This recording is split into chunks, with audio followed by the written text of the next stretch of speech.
So Sinatra did Scooby-Dooby-Doo before there was a Scooby-Dooby-Doo? Am I to understand that correctly, Shooby Steve? Dooby Doo. He said played Shooby-Dooby-Doo? Shooby. Yeah, Shooby Dooby Doo. Are you sure? I'm score. Because I think Piscopo did Scooby-Dooby-Doo. Well, but I hate to break this to you, but Joe Piscopo was not Frank Sinatra. He was my generation's Frank Sinatra. And I'll have you know, I'm talking about my generation. People try to put us down just because we get around. I want to see Rick Moranis singing "Turning Japanese." I think I'm turning Japanese. That I really think SCTV so. bit was classic. You know, I'd forgotten all about those till a couple of years ago when Bill, maybe it was Scott, I can't remember, one of you guys reminded me about it. Rick Moranis doing the AM DJ bit on SCTV, except, you know, it was video. He's a videographer. Yeah. And it was the Jerry something or other show, yeah. It was a genius bit because what if you gave an old school AM radio host a video set to play with? And he nailed exactly that would happen. But they only did it twice, so I assume it had to be incredibly expensive to produce. I don't know how many times he did it. The genius of that sketch was they had these super cheesy 80s dissolves, and every time you'd see him do the dissolve, you know. Yep. With the lever? He'd push the lever and go, and coming up with it. And it's, Moranis is a genius. Great bit. You know, I actually had that album. Not his album, but I had the original song. I had what was it? The Vapors with Nuclear Days. I think that was the name of the band and the album. Yes. Mm-hmm. They had a guy a meteorologist standing in front of a weather map, and where you would expect to see cloud formations, they were all mushroom clouds. And then the album was called N-E-W, Clear Days. Yes. So apparently the Vapors did not know how to properly pronounce nuclear. Nuclear, yeah. Hey, by the way, I have a true story involving two legends. This is a story about Rick Moranis told to me in person by Andrew Breitbart. Oh, wow. Uh-huh. Breitbart was at the Museum of Natural History in New York.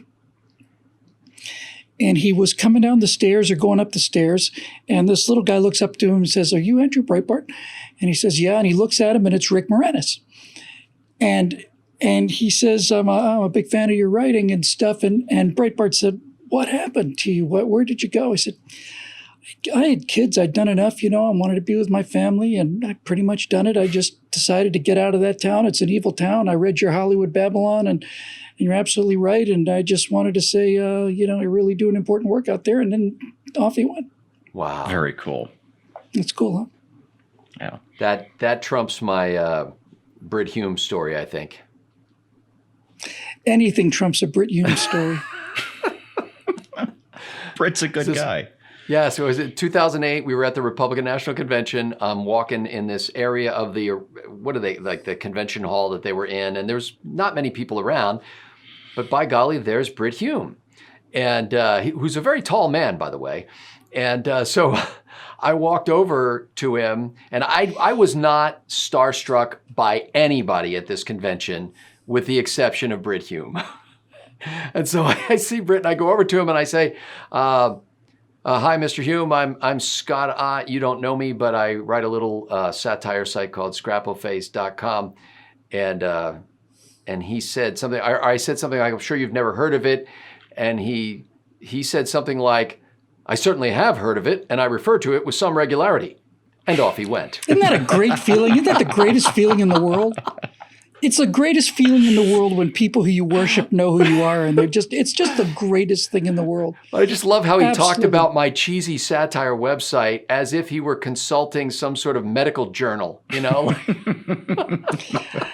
That was the 2008 Republican convention. Yes, That was when the pungent aroma of PJ-TV imminent worldwide success was in the air. Yes.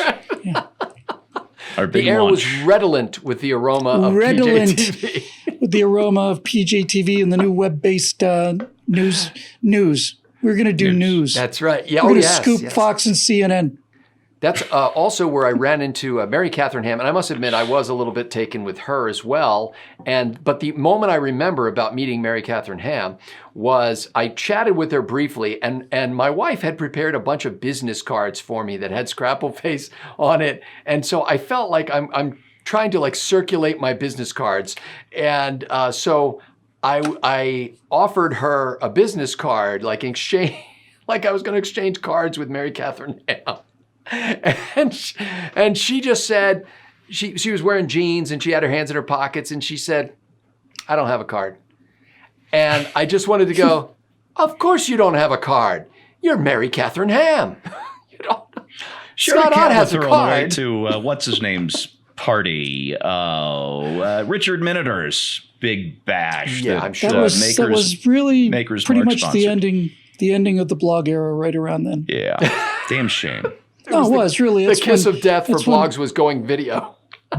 Yeah, pretty much was. But yeah. Not that Steve Green still doesn't, you know. I dabble. Please visit instapundit.com. Vodka Pundit. Do you know who's been soldiering on and hasn't changed a particle since like 2002? Lilacs. Lilacs is really? Is He's like, still doing it? Oh yeah. Lilacs is like the laser beam. He's like this parallel lines into infinity kind of thing, you know, that never converge. He's just every single day he's up there writing the bleat, and he's been doing it for like 20 years now. Yeah, and it's still great reading. It You really mean there's is. still time for me to say I've never read Lilacs? I got to tell you, You Scotty. need to fix that. I got to tell you, And you told me really that need to coffee go. table book that apparently is a They're all prize great. winner. The Gallery of Regrettable Food is fantastic. But just go to the Institute of Official Cheer. That's his sub website. I'm going to try to write this down again. Seriously, go to the Institute of Official Cheer and look up his articles on the Gobbler restaurant. All of it. Lilacs is the guy who invented the fisking, as Yeah, we and it's the came to first know blog I ever read. Yeah, is demolishing of the guy who tried to demolish Olive Garden. Is The just Olive Garden, it's a classic the of the Olive Garden genre. article is maybe the best thing ever written on the internet in terms of blogs. And the alleged Olive Garden commercial where they had artificial intelligence write the commercial is the greatest thing I've ever read on the internet. That's That unrelated. thing cracks me up. I'm going to make a note of that too because I need to go No, back the and Olive read that Garden, again. the Olive Garden restaurant is, if you got to read one thing and it's relatively short, that's the thing to read. It's such an epic takedown of elitists and Euro snobs. It's just magnificent. It really is. I love the guy. I think he's just absolutely brilliant. I'll have and I the don't want- gluten classico with extra Italy. I don't want our viewers to think I'm uncultured because it's not just that I haven't read anything by James Lilacs. I've also never read eject.com or Bill's book or anything that he's written that doesn't appear in video form. I just don't read. I read books. Note to self. Longest thing I ever read was the ingredients list on the back of a box of Readjust Captain payroll, Crunch. That's right. Payroll adjustment required. It's all these people when they were talking about all these blogs that were so popular at the time, and I was like, you got to read words and one word after another. Can I just look at the pictures? USS Clueless was the best blog I ever saw. Stephen Den Best, peace be upon him. Now, I have been to that blog. I know because I can picture the masthead, but I don't know that I ever... Was it short or was That it... guy was smart. Yeah. I just didn't read any of the essay blogs. Well, his was that definitely was an an essay essay blog. blog. They're all nice people, though. Yeah. And I don't By want the you way, to think there is somebody after Den Best passed away archived it and put it up on another website. So the Clueless archives are still available. I don't think I have the link, but I know it'd be easy to find. I wish somebody had done that with scrappleface.com because all of my early work is completely obliterated from the internet. I think that's true for me too. Yeah, I have this habit of, and it's my fault. I mean, I did it. I keep no portfolio of anything. So my only portfolio is whatever happens to be out there at any given time. and I'm constantly fiddling with my websites. And so at one point I just said, I hate this old website design. I'm just going to make a new website. And in the course of doing so, I completely obliterated everything I had previously written. But you I can guarantee you it's out there somewhere. for like $327, you can buy my first book in paperback on Amazon somewhere. Oh, by the way, since we're not about to get to any business anytime No. soon, this is. Tell me if this is not the most interesting sentence you've ever heard in an email. Uh-oh. I'll read you the first paragraph and then I'll get to the sentence. Dear Bill, I just listened to part 1 of your Cold War series. This is by far the best summary of history leading to the start of the Cold War I've ever read, watched, or heard. It is well balanced and helps put our current dilemma in perspective. Here it comes. Ready? I spent the final 10 years of the Cold War in New York City as a KGB sleeper agent. Well, he should have led with that. He should have led. That would have been the first sentence if I had read that. Buried the lead. Probably in on Project Ryan and all that, because wow. So I got in touch with him. That'd be a conversation to have already. Good. Well, I'm glad you followed up with him. By the way, yes. I think I may have found, okay, here it is. Remember, Bill, I told you yesterday that we were talking about education on the most recent Bill Whittle Now, and the fact that Los Angeles schools, as well as Atlanta and San Diego, are not going to have in-person instruction this fall, and the possibly salutary benefits that this may have. I guess you don't have to say salutary benefits, the salutary effects that this may have. Anyway, I vaguely remembered that back in the day, and it turns out this was August 26, 2002, on my original Blogspot blog version of Scrappleface, I had this story and this is about California. In an effort to increase the public drumbeat for criminalizing homeschooling, California Deputy Superintendent Joanne Mendoza has distributed a memo containing the top 10 reasons why public schooling is better than homeschooling.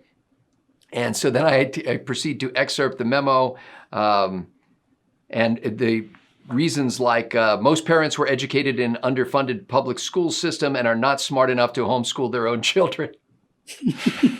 As a result. That is absolutely brilliant, dude. That is an absolutely brilliant piece of circling a torpedo around and having it sink your own ship. That's a magnificent piece of work. How can children learn to defend themselves unless they have to fight off bullies on a daily basis? This is why you need to go to school. Children in public schools can get more practice just saying no to drugs, cigarettes, and alcohol. Anyway, their parents went to public schools and are not smart enough to educate their own kids. It's just brilliant. Well, yeah, that's the weak link in the whole homeschooling. No, it's brilliant. It's brilliant. System. Crazy good. You got to go all the way back to somebody who's been homeschooled from the beginning, like Adam and Eve homeschooled him. They were homeschooled. Yes, indeed. Severely. Yes, I was going to say the Lord definitely schooled them at a certain point. There was some punishment involved there. They got expelled. Yes.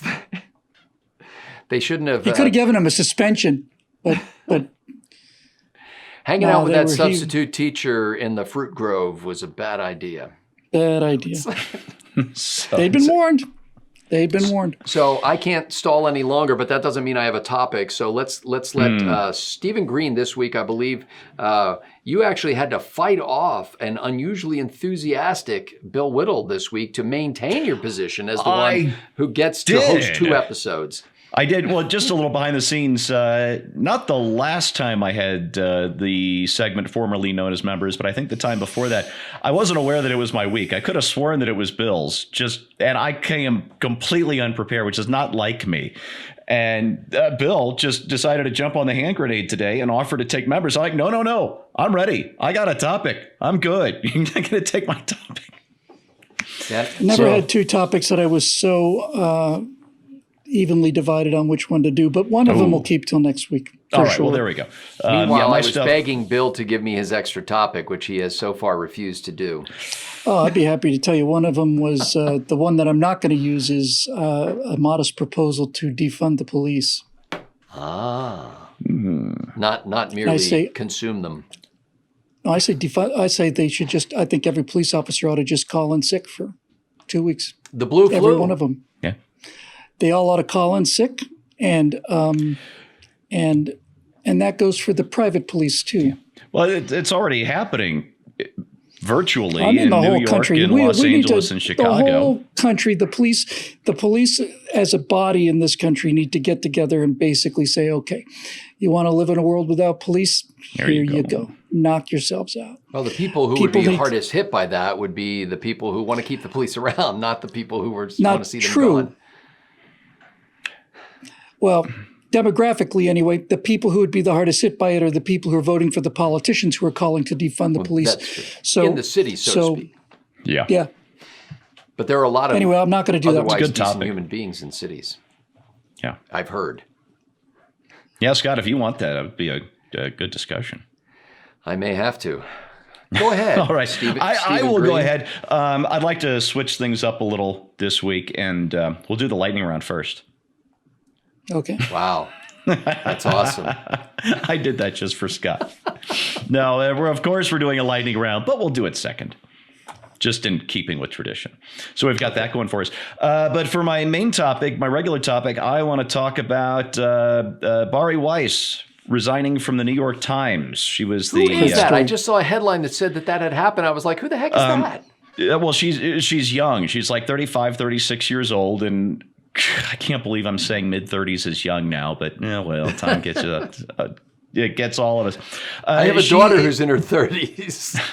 She's staff editor for the New York Times opinion page, and she was brought in 3 years ago. The New York Times ownership management decided they needed a little bit of a shakeup because their worldview was so narrow that they were completely blindsided by the Trump phenomenon. And so they bring in this young lady, she must have been, like 31, 32 at the time in 2016 or 2017, to shake up the opinion page. And she did just that. And she resigned today due to cancel culture. And she's... Is this because she let the Tom Cotton op-ed in or what? No, she was bullied. She was hostile work environment, harassment, intimidation, all kinds of inter-office memos on the part of the New York Times with little emojis of an axe next to her name, she was run out of town by the mob. Yep. Well, actually, she escaped from the mob is a better way to put it. Because she tried to provide an alternative perspective on why half the country wanted Donald Trump to be president? Her resignation letter is just brilliant. Oh, it's one of those brutal things. I'm taking 3 longish quotes out of this for our segment, because the personal stuff she dealt with, the insults and the harassment, was the least damning thing in her resignation letter to Sulzberger. And it blew my mind. Somebody on Instapundit, one of the other co-bloggers, mentioned that, she would only be considered a conservative on the Upper West Side. That's right. She is no right-winger. She's not a conservative. No. Jen Rubin is a conservative. There you go. But even a fairly, I guess you would say, generically liberal writer was not woke enough for the mob. Scott, you remember on your segment, I think it was your segment last week, might have been Bill's, but I was telling you about the, it must have been your segment because I was answering your question, talking about the civil war going on in our newsrooms between the over 40s and the under 30s, between the older liberals and the younger free woke speech progressives. versus the safety culture. Yeah, she was the one who wrote that. Yes, it was Bari Weiss, who started tweeting about this stuff ages ago. And in retrospect, her resignation was inevitable because she was on not only the wrong side of the age line that divides the newsroom, but just left is not far left enough. Never will be. She believed in free speech and free exchange of ideas.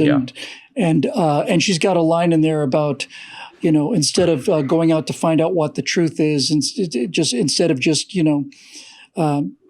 preaching our preconceptions. It was really just a beautifully written letter. It's just brutal. Bill, we should that's my snap topic. her up. Is she as photogenic as like me? No. Okay. She'd have to be, wouldn't she? I mean, yeah. Oh, that's great, Steve. That would be a good story. Yeah, I woke up. I was at my desk at 4:00 this morning for very boring reasons, and yet I still, at 9:45 or 10 o'clock this morning, had no idea what I wanted to talk about for my main segment. And then this story broke, and I just knew we have to talk about this. It's too important. Yeah. It's so much of what we do talk about, and this is a living, breathing example of it in just the most damning possible form. That's funny because at 1:29 in the afternoon, I still don't know what I'm going to talk about. Okay, so we've got Barry. When you first said it, I thought you said Barry White, and I was like, when did Barry White start working for the New York Times?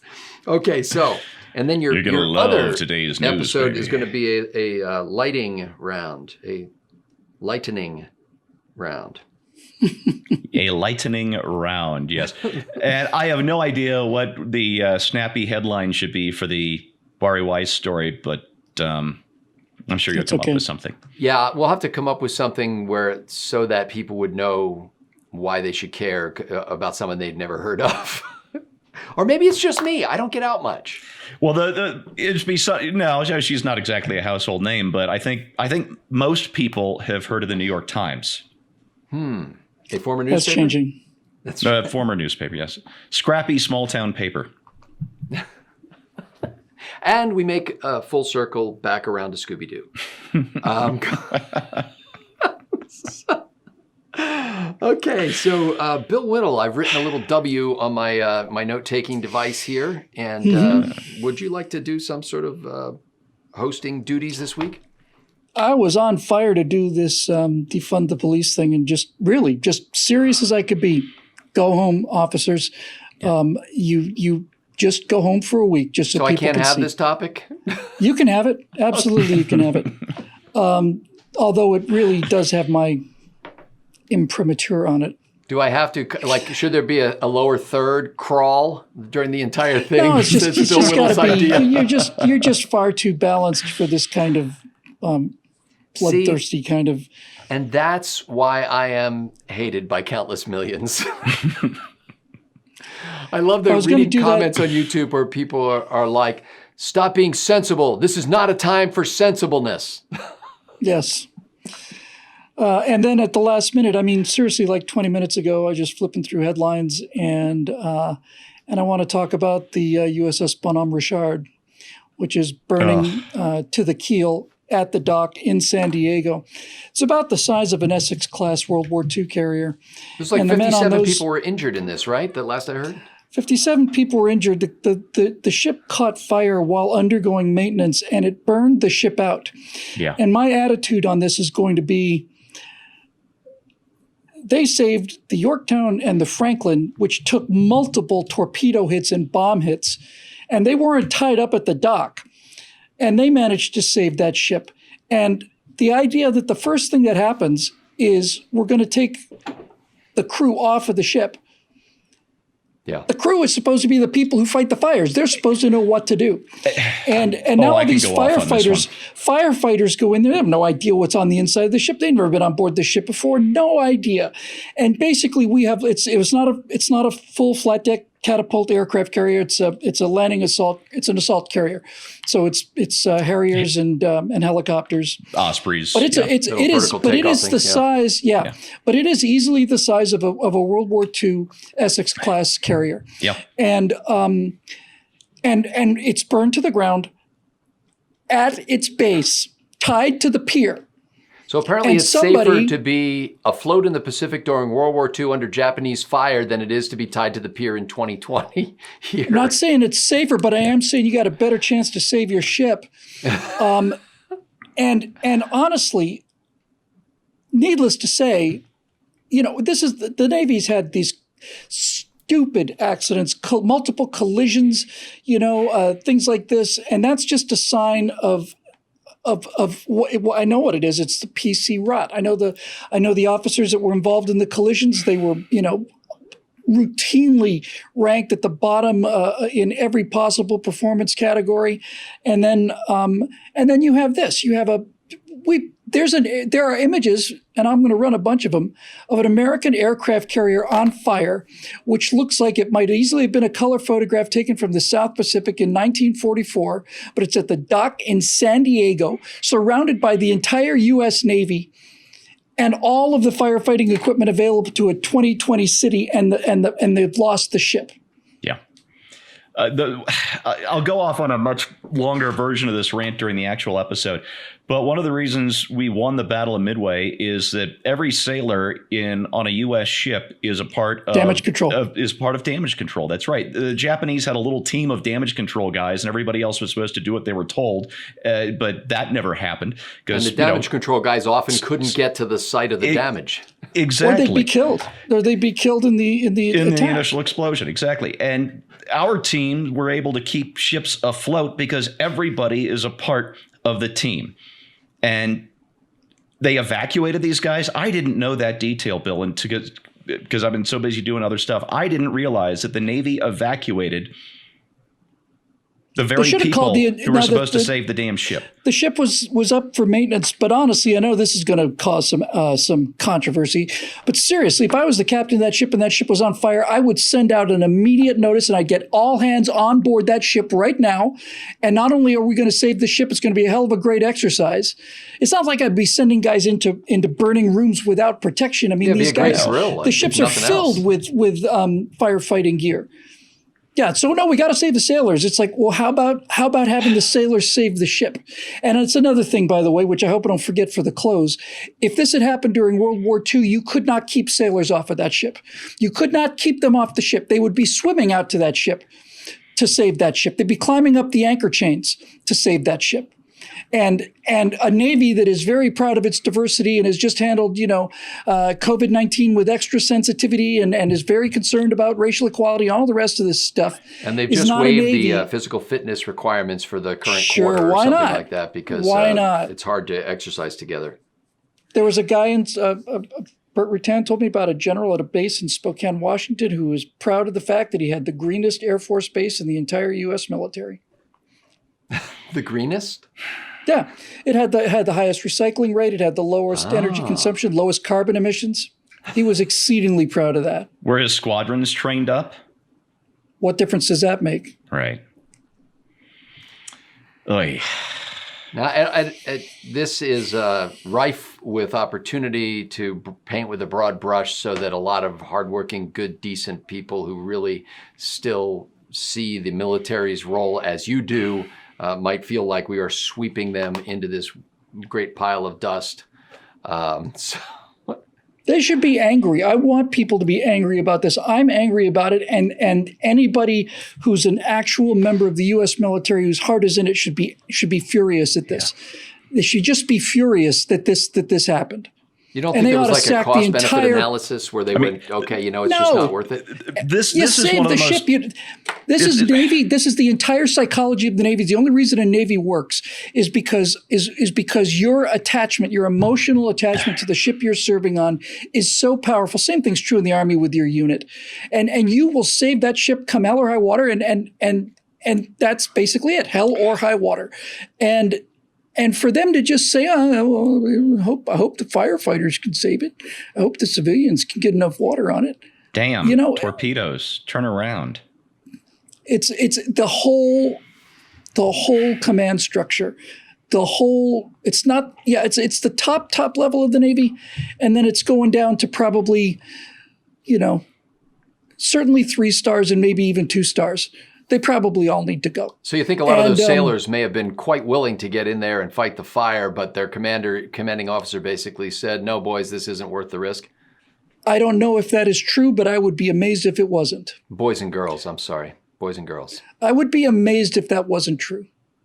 And if you're not fighting to get back on that ship to save the ship, you shouldn't be on the ship. You should have a job at a desk. That way, if your desk catches fire, you don't have to have any particular problems. You can evacuate the building and let the fire department handle that. And just so you understand, this is an amphibious assault ship. It's one of the most powerful warships in the world. It's an aircraft carrier. Yeah, it's a baby aircraft carrier. So let me just ask, and this may sound like a silly question, but it seems with Marines to me on board.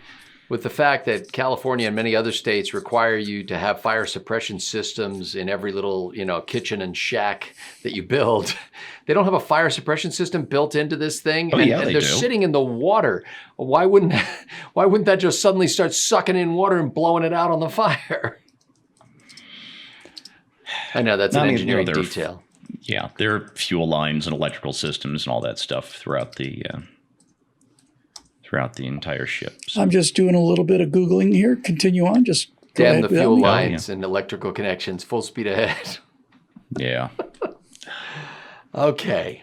Well, I'm just trying to think of, because I always just assume there are guys, there are military, and then you would think that they would be inclined to do the right thing. And it's hard for me to imagine that they had no good reason for saying, no, we're just going to let this thing burn to the keel.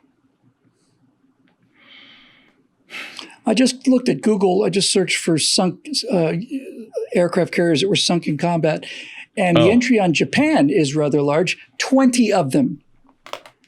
Yeah. They lost 20 of them. We haven't lost an aircraft carrier to combat since 1944. And That's what I'm looking for. And who was it? That was a light carrier. The Franklin was taken out of action, and that was an Essex class. Survived, though. Yeah. And if the war had lasted longer, she would have been returned to service. Absolutely. And we cranked out a lot of those carriers. 24 Essex class carriers. It's the most successful capital warship class in world history. Wow. Yes. Okay, so while Bill is doing research, and as you can, anytime, when you're watching this show and you just see Bill's eyes just drift off center, which is most of the time. Yeah, we've lost him. He's off reading something. So we lost, just so you know, because I know Steve's interested in this, we lost we lost 4 Jeep carriers. We lost 4 Jeep carriers, the escort carriers. No, we lost 3 of them. We lost Bismarck Sea, Block Island, and Gambier Bay in 44 and 45. But the last time we lost a fleet carrier was 1942, when Hornet was sunk by a Midway, yeah. torpedo. Wow. No, that was afterwards. Yorktown was not Coral Sea. Saratoga was sunk at Coral Sea. Yeah. No. Hold on. Take Not your Saratoga. time. You don't have to worry about me jumping in with an answer. Yorktown survived Coral Sea and was sunk at Midway. And it was afloat too, by the way. They turned that thing around in 24 hours. Lexington was sunk at Coral Sea. And by the way, it's not because I'm ignorant that I don't answer. It's just because I can't remember anything. I actually, on Steve's recommendation, I listened to the full audiobook of Shattered Sword. Oh, so I heard all that stuff. It just... I've read that book 3 times now. It gets better on reading. There's so much detail. I mean, each one of the Japanese carriers was unique and a character in its own right, and a deeply detailed character in its own right. I felt like I could build a model of one of those carriers after I got done some of those chapters. Right? Oh my Excuse goodness. me. I know. Wow. Yeah. All 3 of us now have a mild cough. Good thing we're not near each other. Can you get COVID through the internet? Yeah, I was going to say, are we asymptomatic disease vectors through Skype? I mean, can you pass this through the tubes, the series of tubes? Oh. Don't say that too loudly, or Microsoft's lawyers are going to come visit all of us. That's right. They'll zoom right over here. I've got a topic that is about, and here's how the idea occurred to me.